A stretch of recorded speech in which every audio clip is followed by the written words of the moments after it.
Barna of Portland State University is concerned. The paper that I presented, actually I sent it to Professor Osman Bakar. I don't know, maybe, yeah.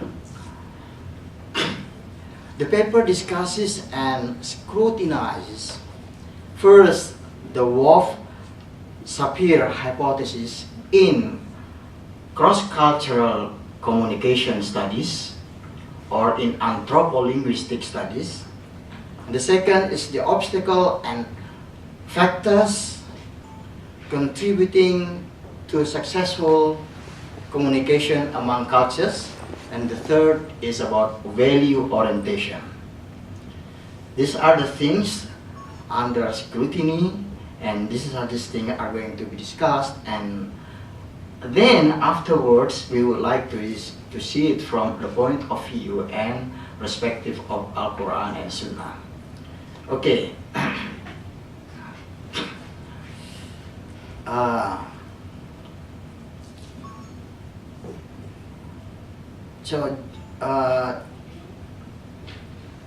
Ladies and gentlemen and brothers, one thing I would like to explain also about, for the first time, is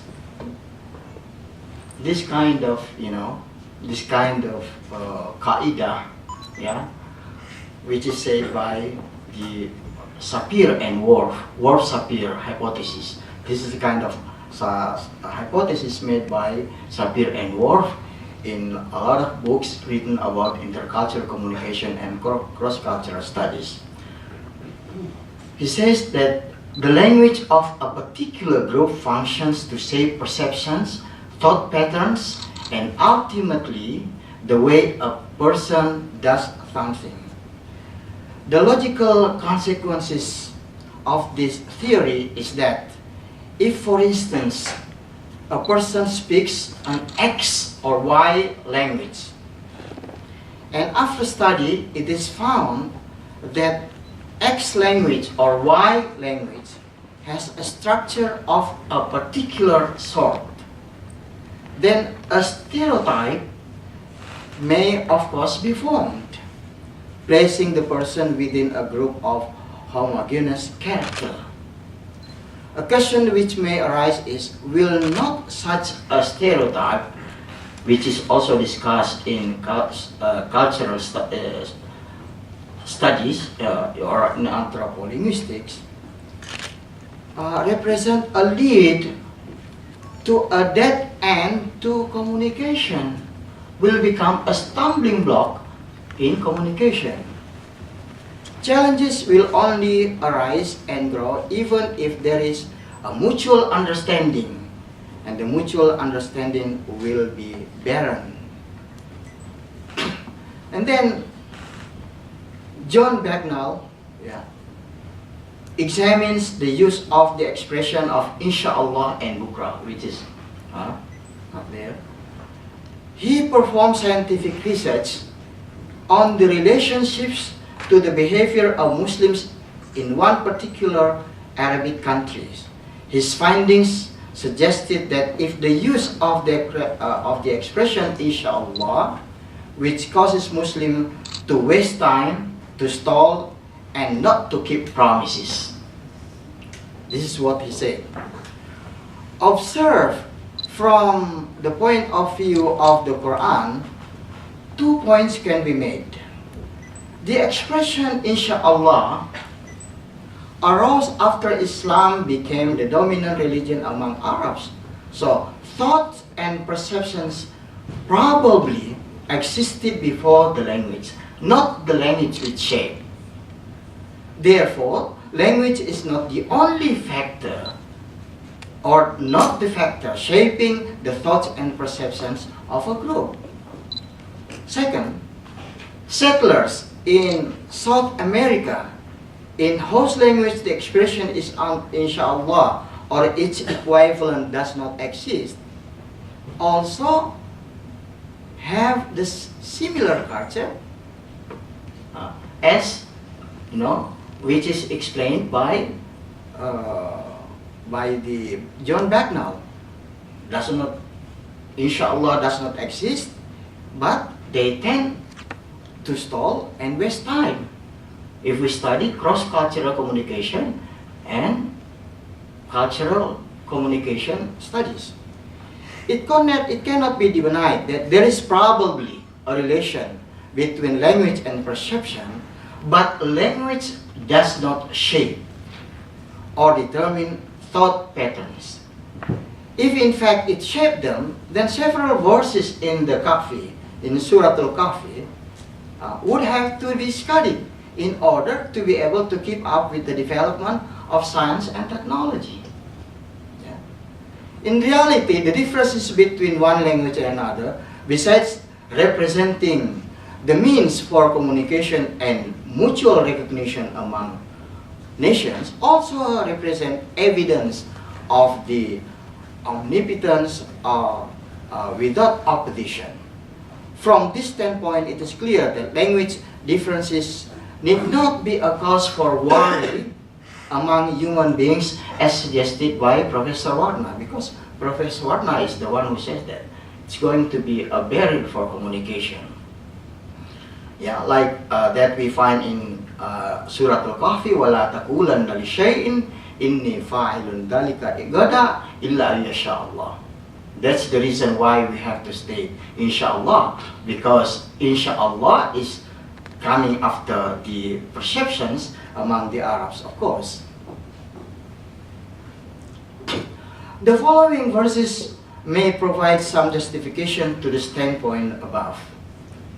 First is وَمِنْ آيَاتِهِ خَلْقُ السَّمَاوَاتِ وَالْأَرْضِ وَاخْتِلَافُ أَلْسِنَتِكُمْ وَأَلْوَانِكُمْ. And second, مَا تَرَى فِي خَلْقِ الرَّحْمَنِ مِنْ تَفَاوُتٍ. The conclusion is that differences in language, is it obstacle or hindrances? No. But وَمِنْ آيَاتِ, amongst the signs of His omnipotence. خَلْقُ السَّمَاوَاتِ وَالْأَرْضِ is, the sign of His power are creating the sky, astronomy, and the earth, geodesy, your diverse languages, linguistics, and the colors of your people's skin, anthropology. Truly, thus can be found signs for those who know. Lil alimin and not lil alamin. So there is a difference between lil alimin and lil alamin. It's for the scientists, for those who study linguistics, for those who study geodesy, for those who study, of course, like Professor Chomsky studied linguistics, but he found that this is the sign of the omnipotence of God. So this is very important.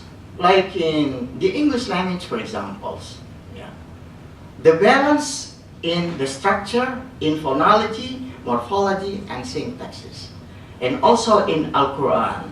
In Al-Quran, we find that after every fi, ala, tahta, wara'a, ahrufil jar, you will find that huruful hijai kasrah become afterwards. And also in English, after the words after, behind, you will find that after the words, after every verb, the verb should come afterwards the in. After standing, before standing, in Arabic language, before qabla naumi, hatta naumi, ila akhirih.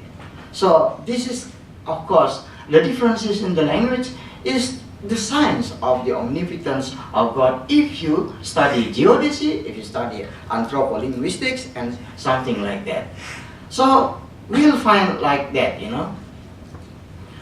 In reality, the differences between one language and another, besides representing the means for communication and mutual recognition among nations, also represent evidence of the omnipotence of God.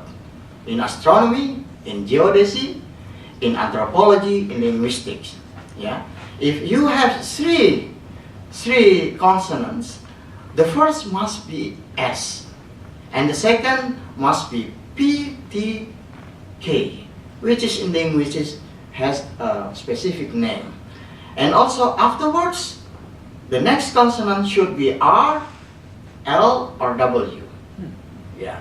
It is the arrangement made by God, yeah, in the tongue of the English people, and never has any linguist give a description that if you speak this language, the first word you should utter is the first consonant you should utter is S, and afterward the second consonant C. The second C is pt2, pt2, yeah, and the third consonant R, L, V, like split, structure, spread, screening, and so on. These are the examples of the omnipotence of God. Of course, other knowledge also, other science also describe the same thing.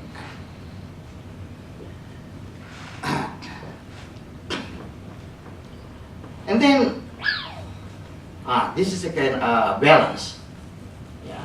Now, the study of linguistics should always be differentiate between descriptive and prescriptive. Linguists do not prescribe, only describe something which is made by God, which is balanced. All the languages. Now, we talk about obstacle to communication in cultural studies. Obstacle communication and factors contributing to successful communication among cultures. They said that prejudice, stereotypes, ethnocentrism, yes, it is true, but it has been said by Prophet Muhammad SAW in the Quran 14 centuries, 15 centuries ago. Yeah. And then second is the word empathy. What about empathy? Should be very, scrutinized very carefully and seen very carefully. Why? Because it would be very dangerous, if we don't scrutinize. Yeah? There should be a caution. They say that when in Rome, do as the Romans do. This is a kind of empathy taught by, in intercultural communication studies. Yeah. What about eating pork? What about drinking? Yeah. Do you also, when you are in Europe and you are in America, for instance, you're in Australia, you're in Germany, then you eat also pork and drinking because of empathy? Of course. That's what we call La ta'ata li makhluqin fi ma'siyatil khaliq. Yeah? So, this is very important to be paid attention. And the third thing is value orientation. La ta'ata li makhluqin fi ma'siyatil khaliq, ridon nasi gayatun la tudrak, atakhshawhum fallahu ahakku an takhshaw. And the third is value orientation. In value orientation, there is a term which is called high individuality and interdependence. Where are we? They said that Americans are in high individual. They have a kind of value which is called high individuality. And they said others are, sometimes they have interdependence. We have also values in the Quran. وَتَعَاوَنُوا عَلَى الْبِرِّ وَالتَّقْوَى وَلَا تَعَاوَنُوا عَلَى الْإِثْمِ وَالْعُدْوَانِ وَالْإِنسَانُ عَلَى نَفْسِهِ بَصِيرًا. Everybody should be responsible of himself. Yeah. This is value orientation. وَلَا تَزِرُ وَازِرَةٌ وِزْرَ أُخْرَى. Nobody is responsible for his deed hereafter except himself. Now, the last thing is Puritan, the hard work. Ethos, we call it in Bahasa, in Malay, ethos kerja. Yeah, yeah.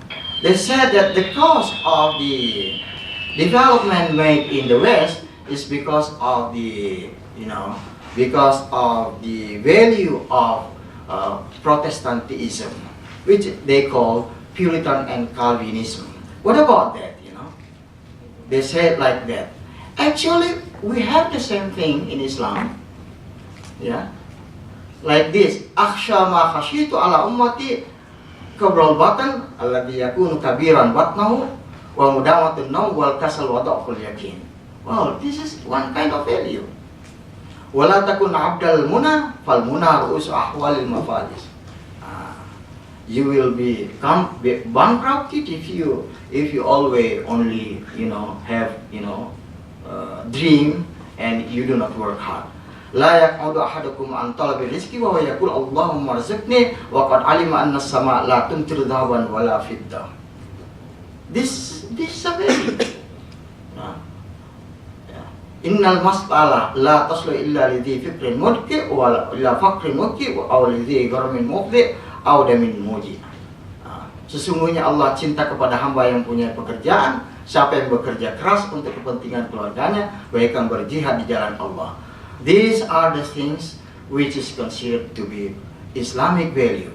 In the Arab saying, they say fansab fa innal ladhiz al-aishi fin nasab. You should work hard because tired but happy. فَإِذَا فَرَقْتَ فَانْصَبْ. If you already, finish one work, then you have to do other work. It means that you still have to work hard. Yeah. Conclusion. In short, conclusion, cross-cultural studies contains view fading the meaning of Islamic values. Therefore, in dealing with the various theories, views, and developing scientific knowledge, there is a need for caution towards all kinds of views which fade the meaning of existing Islamic values and ethics which have developed in accordance with true teaching of the last revelation, as said by Professor Tariq this morning. Second, furthermore, Muslims should forever be ready and willing to change their behavior and thought patterns which are not constructive, effective, efficient, or conducive to modernity, which has become the feature of Islam itself and represents the essence of Islam's mission in actualizing those Islamic ethics and values.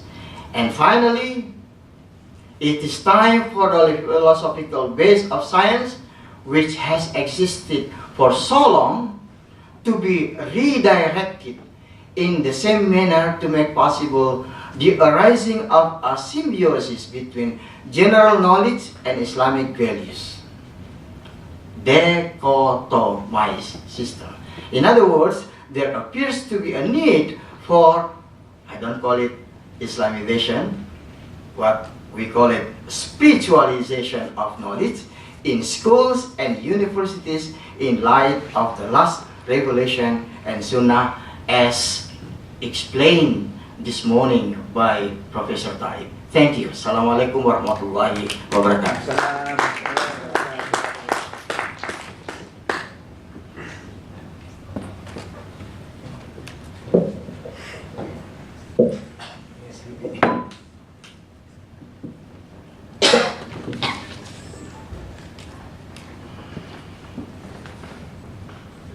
Thank you, Professor Datuk Osman.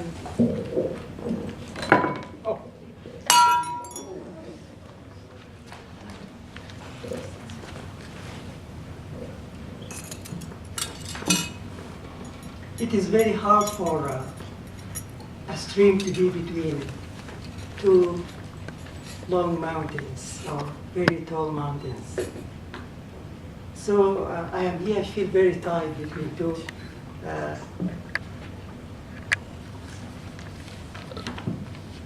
scholastic towers. I think we are grateful to Professor Osman for his very illuminating presentation on the transfer of knowledge. As I mentioned earlier, the issue of the commodification of knowledge, the relative poverty in knowledge worldwide, or what we could call knowledge divide between the haves and the have-nots, knowledge and its neutrality, as well as the geographical and the cultural context of knowledge, and of course it's transferred again worldwide. But as I mentioned earlier also, the thorny issues are still there. The thorny issues and questions raised by the Prof in the very beginning of his speech, how to translate Islamic concepts into sustainable developmental projects, as well as what are the differences between the Islamic and non-Islamic developmental projects, as I mentioned too. Professor Azhar has also been kind enough to provide us with an additional illuminating knowledge on cross-cultural studies, Islamic perspective, the issue of language as a structure, the issues of stereotypes, cliché, and prejudice, the issue of orientation and Puritanism, as he mentioned. But by the very end of his presentations, he requested that we should use spiritualization of knowledge instead of Islamization, only to add to the thorny and complex questions raised by Professor Osman. So to enrich this and to enrich our discussion, the floor is open for all of us to participate. So please.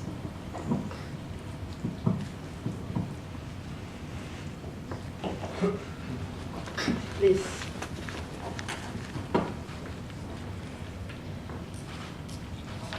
Thank you. Bismillahirrahmanirrahim. My name is Muhammad Siddiq from Indonesia, helping Brother Osman to coordinate IIIT activities, conduct seminars on Islamic epistemology. I'm grateful to come here, to be invited, and also to listen to the scholarly speeches by previous speakers and others. I think if I can refer to the visit of Professor Osman Bakar to Jeddah recently, and also to Riyadh and Turkey, the concern which was articulated by one of his former colleagues, I think the Dean of, if I'm not wrong, Economics at the university, and then he became Deputy Rector, was this question that he was referring to. What is the difference of this development, the normal one and what we are doing, say, IDB? And he was asking, how should we do it? You know, but he was saying he would be happy if this forum could give a contribution to do it. Now, I must say that I worked with the IDB for 17 years, after spending 5 years with the United Nations and 5 years with the OIC. And this question is very pertinent because IDB is a development bank, but IDB concept of development is still until now development in material terms. It's never thought of anything, you know, the content that we are talking about or being promoted by scholars and those who are concerned for the character building of the nations and the Ummah, which I think is the reason why we're at this stage now. We have read many books about this. Crisis of mind. Today, this morning, I heard about multiple crises of minds. And therefore, I think this subject is very pertinent. I didn't realize this subject is pertinent as I came here today. Excuse me. Especially after I heard Dr. Tariq Ramadan.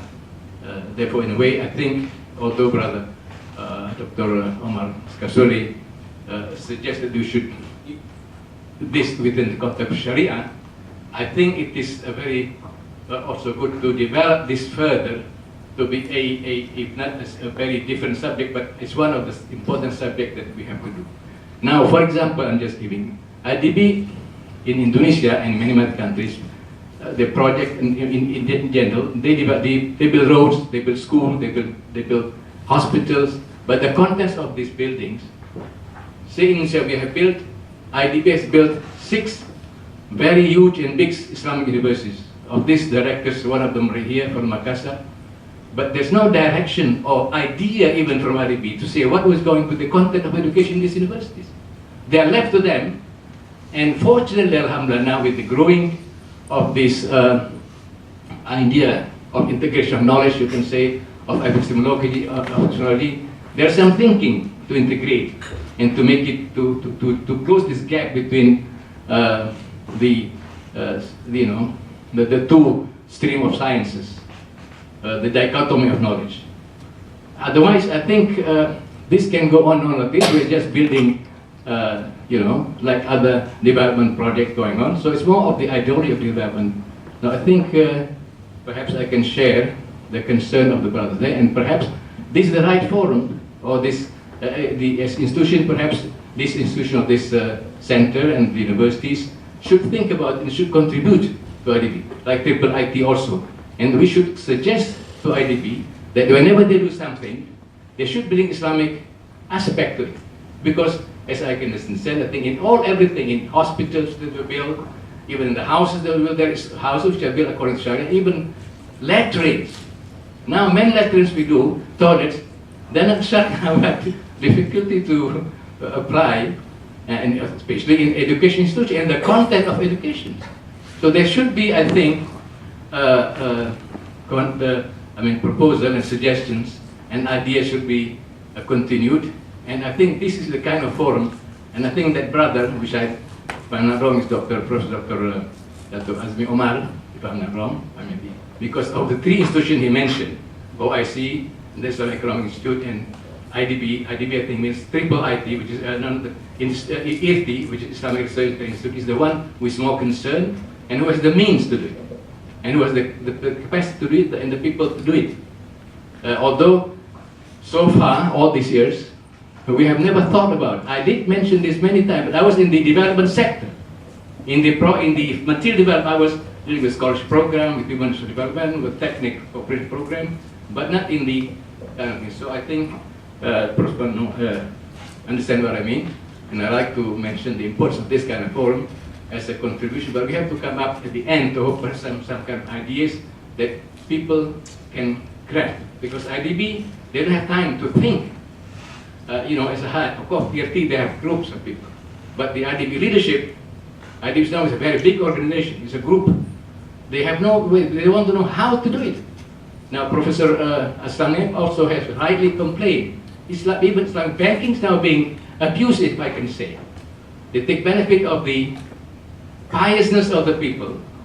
Everywhere Islamic bankings are growing triple time, 2-3 times compared to. But what is the contents?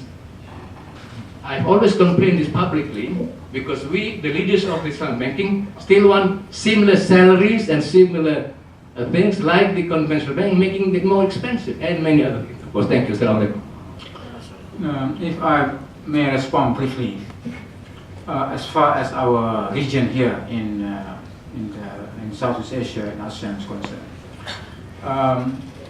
of course, in the current regional discourse, I'm talking about Muslim regional discourse on Islam and development, we have different groups.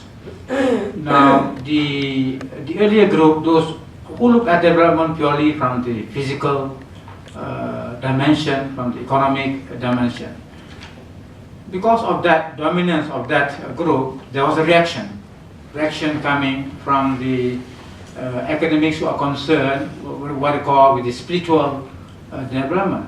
But then, this goes back to question the issue that Dr. Tedros Ramadan raised this morning.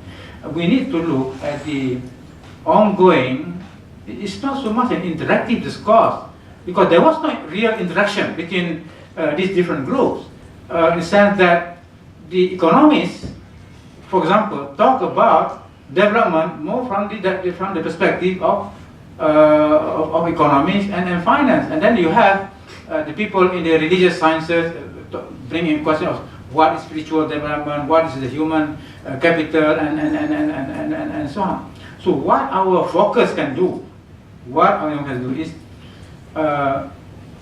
to provide this kind of forum where the people who talk from different dimensions sit down together. Now, okay, you present from your perspective, and then try to resolve that. I think that's what is missing. That is missing in our part of the world. When do you have an occasion when the economists sit down together with the theologians, with the philosophers, with the sociologists and politicians to talk about this?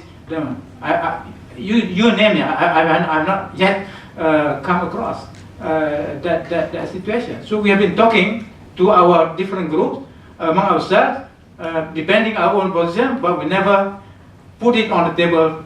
Let's listen to each other's perspective and come. What does Islam to say? I just is the issue.